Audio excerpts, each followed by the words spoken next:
Hello students, how are you? Hope you are fine. देखो बच्चों, अब तक हमने क्या किया था, एक्सरसाइज 10.4 के first 4 question we have done ना। Now there is question number 5th। देखो बच्चों, एक्सरसाइज 10.4 का क्वेश्चन 5th क्या था, लेंथ है लेकिन इंपॉर्टेंट है, तो लुक ठीक है ना, इसको ध्यान देखिए।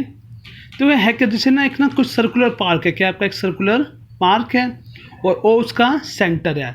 अब 3 बच्चे हैं, रेशमा, सलमा और मनदीप। नाम क्या है? रेशमा, सलमा, मनदीप। वो ना उस पार्क की बाउंड्री लाइन पे बैठे हुए हैं, ठीक है ना।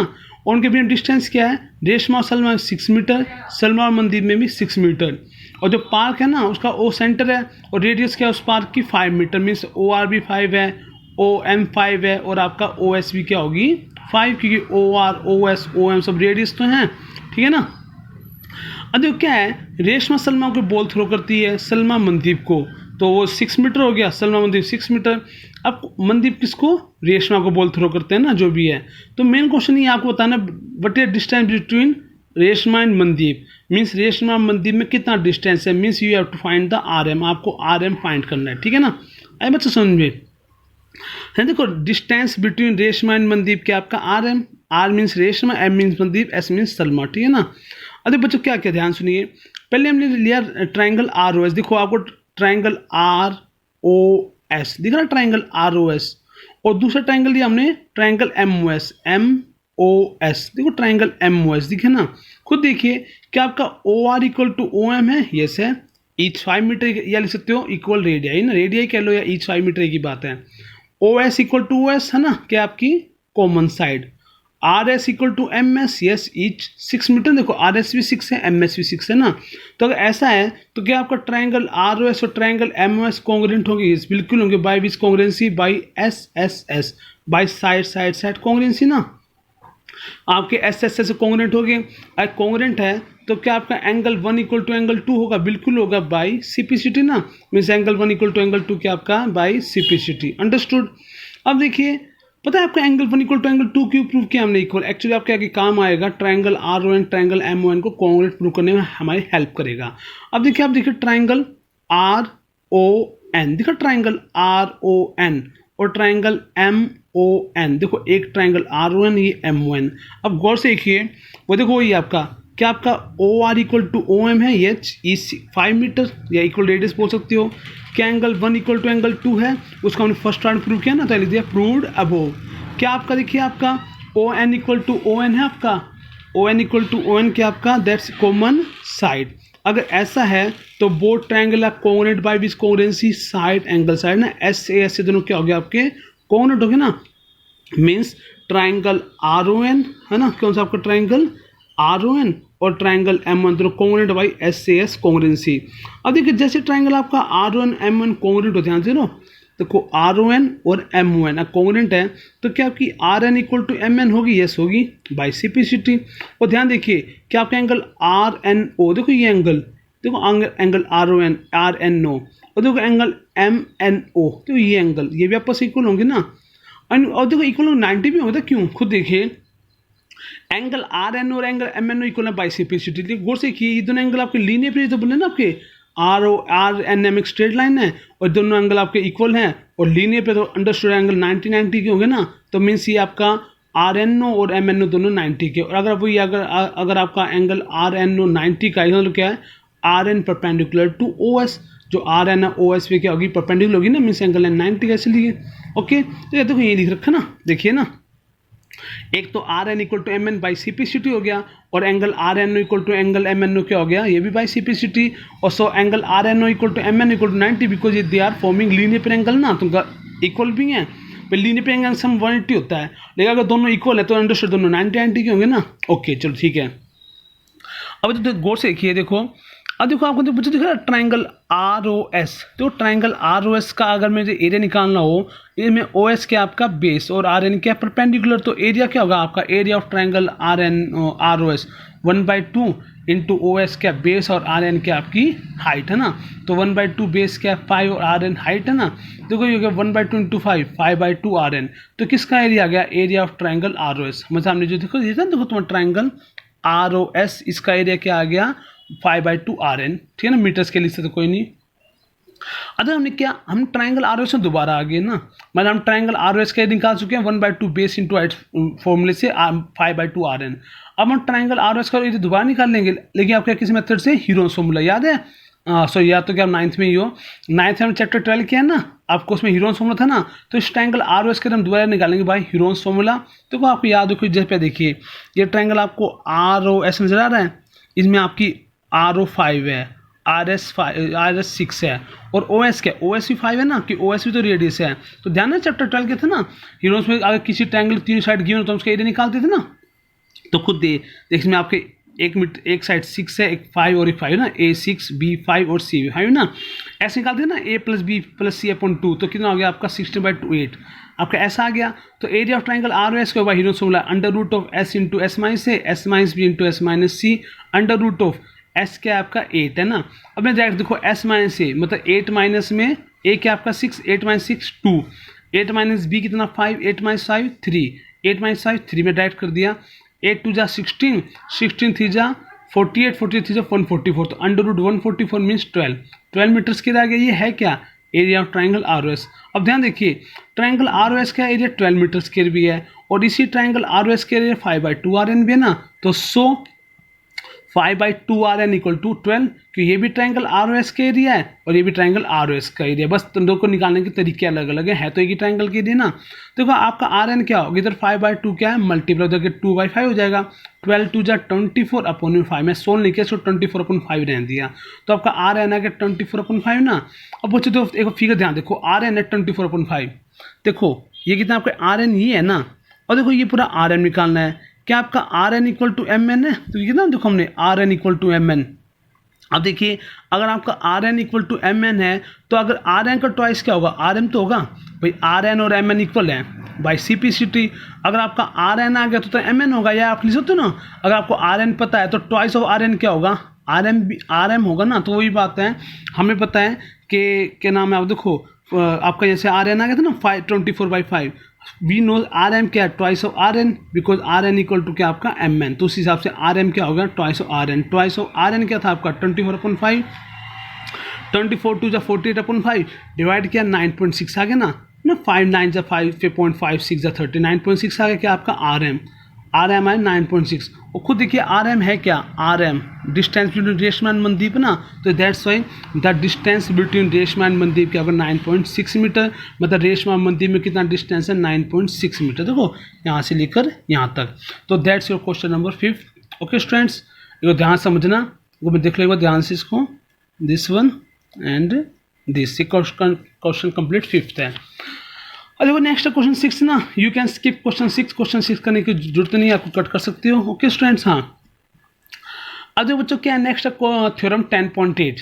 देखो जो तो अब कुछ थ्योरम है 10.8, 10.9, 10.11, 12 ना, ऐसी कुछ थ्योरम है जो आपके एक्सरसाइज 10.5 करने में आपके हेल्प करेंगे ना, मीन्स उन्हें थोड़े बहुत किए बगैर या समझे बगैर आप एक्सरसाइज 10.5 नहीं कर सकते। अब देखो उसी कड़ी में पहले थ्योरम 10.8, थ्योरम 10.8 देखो होती क्या है, पता थ्योरम 10.8 क्या है एक्चुअली, ये थ्योरम ये जैसे मान लीजिए यहाँ देखो रफली, जैसे हमारा कुछ सर्कल है ना, एक उसकी आर्क है, देखो ये सेंटर है, मान लीजिए आर्क ने एक एंगल तो यहाँ किसी पॉइंट पे बनाया और एक एंगल बनाया कहाँ, सेंटर पे।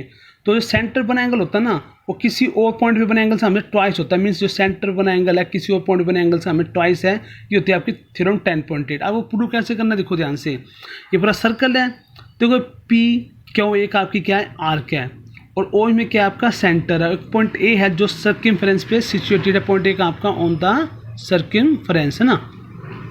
अब देखो जो आपकी आर्क PQ है ना, ये सेंटर O पे तो एंगल बना एंगल POQ, कौन सा एंगल POQ, और यही आर्क जो PQ है पॉइंट A पे एंगल बना एंगल PAQ, क्या एंगल PAQ।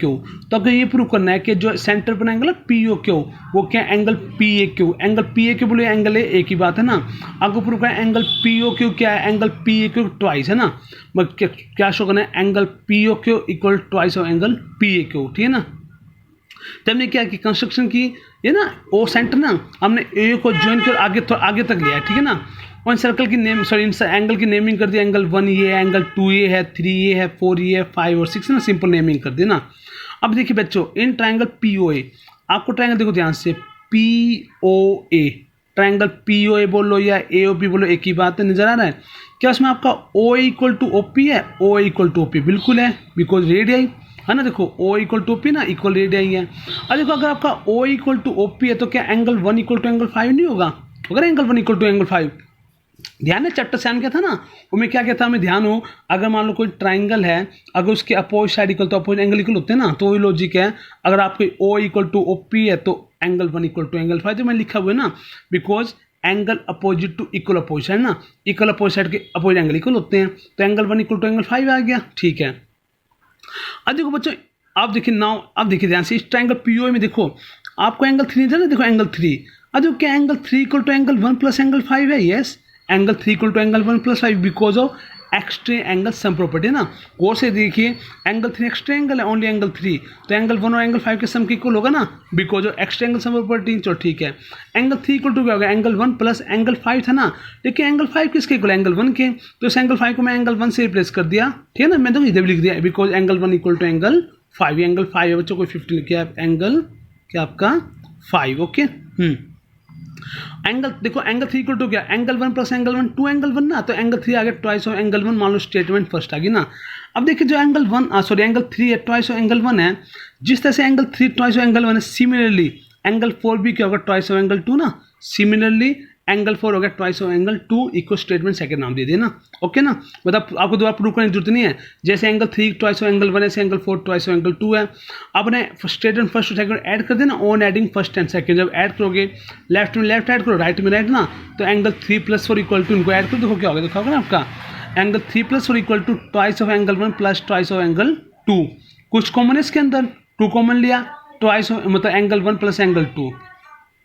अब देखो एंगल 3 प्लस 4 है क्या? फिगर दो ध्यान से, तो क्या एंगल 3 प्लस 4 क्या? एंगल पी ओ क्यू है, देखो ध्यान से, angle 3 plus 4 angle P O Q, तो इसको मैं एंगल पी ओ क्यू से रिप्लेस कर दिया, equal to twice of angle 1 plus 2। गौर से देखिए, तो आपका एंगल 1 प्लस 2 क्या? Angle P A Q, angle 1 plus 2 क्या? एंगल पी ए क्यू ना, तो इसको कर दिया मैंने एंगल पी ए क्यू, तो हो गया आपका प्रूव, एंगल पी ओ के equal twice of angle P A Q है ना, पी ओ की twice of P A Q, और हमें ये प्रूव करना था, ये हमारा प्रूव हो गया, हैंस प्रूव। ओके स्टूडेंट्स, तो दैट्स योर थ्योरम 10.8। देखो ध्यान से, इधर से स्टार्ट है आपकी ये, ओके, और फिर ऊपर अप टू हियर, ये 10.8 है, वेरी इंपॉर्टेंट थ्योरम है, यूज होगी ना। देखो नेक्स्ट है 10.9, को प्रूव नहीं करना आपको, बस समझ लो होती क्या है ना, वो आपके क्वेश्चन करने में काम आएंगे। देखो तो थ्योरम 10.9 में क्या आपका, जैसे मान लो आपकी ये सर्कल है, ये देखो इसमें ए बी क्या आपकी आर्क, ए बी क्या आपकी आर्क, और ए बी क्या आपकी कोड, दोनों के आर्क बोलो कोड दोनों के लिए एप्लीकेबल है थ्योरम। अब जो आपकी आर्क ए बी है, मान लो ये पॉइंट हो गया, मान लीजिए आपका पॉइंट पी हो गया, पॉइंट क्यू, तो जो आपकी आर्क ए बी है ना, ये देखो एक ही सेगमेंट, ध्यान देखो ये ए बी कोड है, तो देखो एक सेगमेंट तो ये हो गया ना, और दूसरा सेगमेंट पूरा ये हो गया। तो जो आपकी ए बी आर्क है, देखो आर्क ये आपकी ध्यान सुनो, और ये कोड ये है ना, ये दोनों रूल थ्योरम दोनों के लिए एप्लीकेबल है।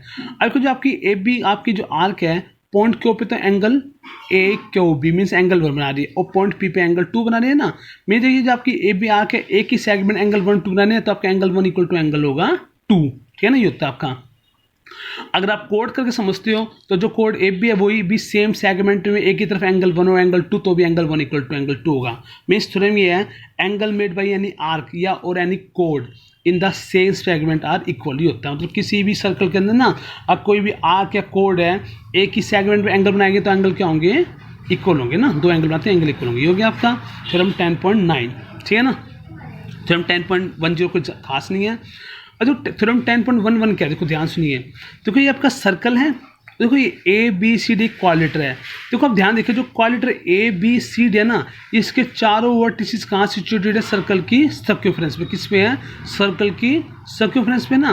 तो ऐसा क्वालिटर जिसके चारों के चारों वर्टिसेस कहाँ हो, किसी सर्कल की सर्कमफ्रेंस पर, उसे बोलते हैं हम साइक्लिक क्वालिटर ना। तो ये क्या है आपका ए बी सी डी क्या आपका एक साइक्लिक क्वालिटर, ध्यान रखना।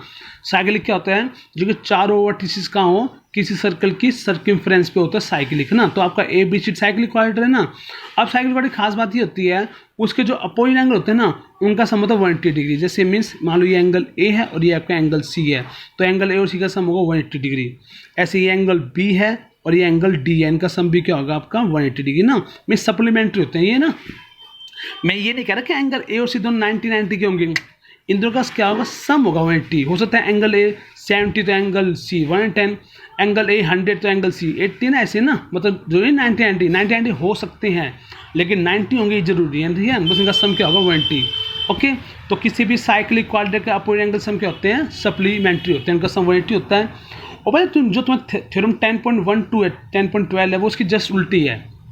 मीन्स अगर क्वाड्रेटिक साइक्लिक है तो उसके अपोजिट एंगल सम क्या होगा 180 होगा।